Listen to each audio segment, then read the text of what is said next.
अस्सलाम वालेकुम, welcome to my YouTube channel Qasmi CS academy.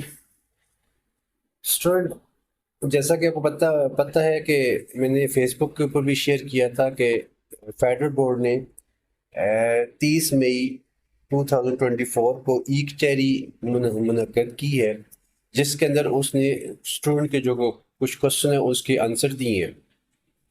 तो उसकी समरी मैं आपके साथ शेयर करने लगा हूँ। ठीक है, इसके अंदर बहुत सारी बातें उन्होंने हमसे डिस्कस की हैं, तो जो आपके लिए समझना बहुत ज़्यादा ज़रूरी है। ठीक है, इसमें कई क्वेश्चन आपके कई क्वेश्चन का सोल्यूशन आपको मिल जाएगा।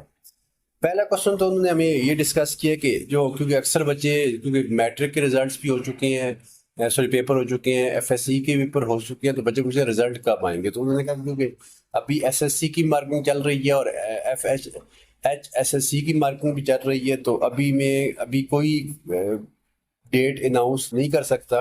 ठीक है, जैसे ही हम इस काबिल होंगे कि आपकी डेट क्या की जाए, अनाउंस की जाए, तो इंशाल्लाह तब आपके पास कर दी जाएगी उनकी डेट, रिजल्ट की डेट अनाउंस कर दी जाएगी।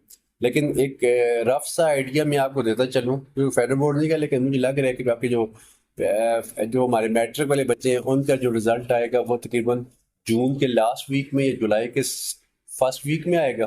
ठीक है, और जो HSSC के बच्चे हैं उनका रिजल्ट जुलाई के लास्ट वीक में या अगस्त के फर्स्ट वीक के अंदर एक्सपेक्टेड है।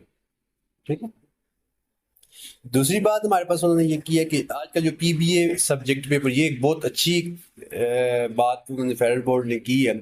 उसने कहा है कि अगर कोई बच्चा PBA प्रैक्टिकल बेस्ड असेसमेंट के पेपर में फेल हो जाता है, क्योंकि 9th और फर्स्ट ईयर में PBA का पेपर हुआ है और वो थ्योरी के पेपर में पास है, मतलब कंप्यूटर के पेपर में तो थ्योरी पेपर में पास हो गया, लेकिन PBA में क्या हो गया, फेल हो गया।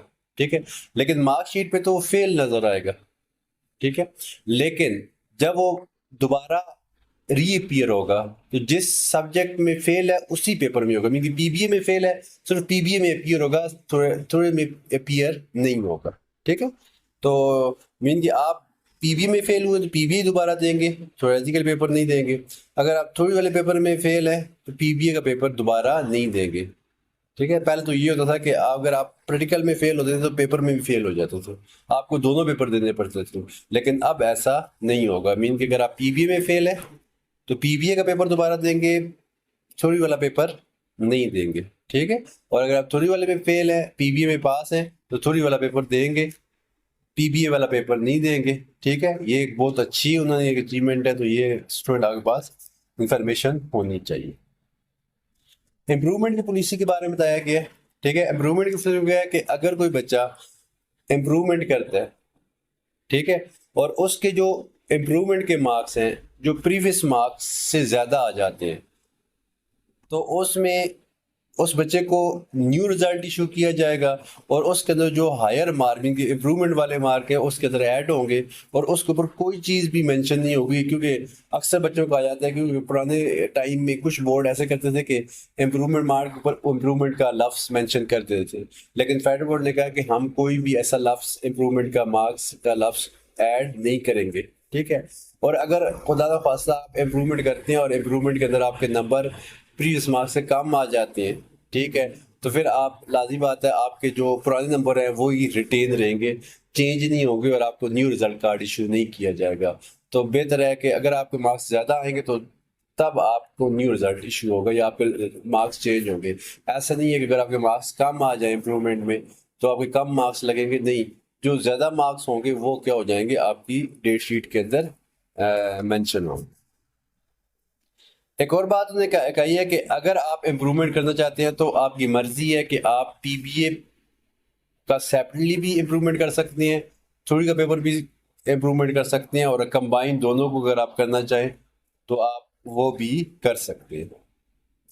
एक और बच्चे ने क्वेश्चन पूछा कि सर क्योंकि सिलेबस बहुत ज़्यादा है, ठीक है, तो उसका क्या करें। तो उन्होंने ये कहा है कि हम क्योंकि सिलेबस को कम तो नहीं कर सकते, तो अभी हमारे पास एक ये पॉलिसी हम डिस्कस कर रहे हैं कि हम क्या करें, क्लास के अंदर तो पूरी बुक आपको पढ़ाएंगे, लेकिन पेपर के अंदर से कुछ टॉपिक हम क्या कर देंगे, एक्सक्लूड कर देंगे। पढ़ेंगे आप जरूर, लेकिन पेपर के अंदर जो वो वाले टॉपिक में से कोई क्वेश्चन नहीं आएगा। ये भी एक अच्छी न्यूज़ है। तो इंशाल्लाह वो जल्दी बता देंगे कि कौन कौन से टॉपिक जो है वो पेपर के अंदर नहीं आएंगे।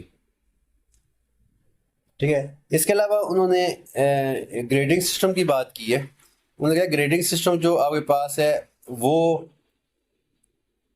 2024 में इम्प्लीमेंट नहीं होगा, क्योंकि इसमें तो मार्क्स ही होंगे। जो क्लास 10th है और सेकेंड ईयर के बच्चे हैं उन पे तो मार्क्स आएंगे, ठीक है, उनकी पोजीशनें भी आएंगी।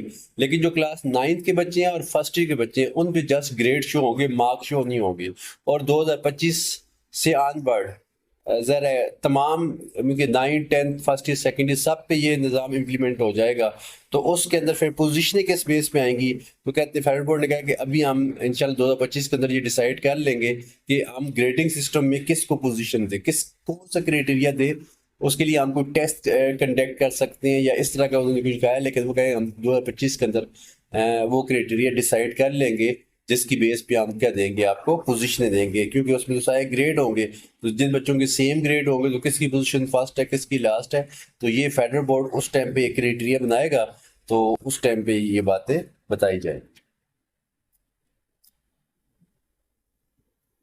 इसके अलावा उन्होंने ये भी बात डिस्कस किया कि जो हमारा सिलेबस चेंज हुआ है क्लास 9th और फर्स्ट ईयर का, इनके जो मॉडल पेपर है, ठीक है, और जो प्रैक्टिकल की लिस्ट है वो इंशाल्लाह 2 वीक के अंदर, ठीक है, आज 30 मई है तो तकरीबन 2 वीक में ये 15 जून तक फेडरल बोर्ड की वेबसाइट पे अपलोड कर दी जाएगी, जिसमें सारे मॉडल पेपर और जो प्रैक्टिकल की लिस्ट है वो अपलोड कर दी जाएगी। ठीक है, तो आप उस तरह आप अपनी तैयारी कर सकते हैं। ठीक है, और आप अपने जो प्रैक्टिकल की नोटबुक है वो आपने परचेज नहीं करनी। ठीक है, परचे क्योंकि उसके वो उसका आपको ज़रूरत नहीं है। लेकिन ज़रा आप क्लास के अंदर इम्प्लीमेंट, क्योंकि अगर जब आप पीबीए में जाएंगे तो आपको जो चीज़ें क्लास में की होंगी तो कुछ आपके पास रिटन वर्क होगा, तो अपने पास सेपरेटली किसी नोटबुक पे जितने भी एक्सपेरिमेंट आप करते हैं तो उसको प्रोसीजर या जो चीज़ें अपने पास नोट कर लें।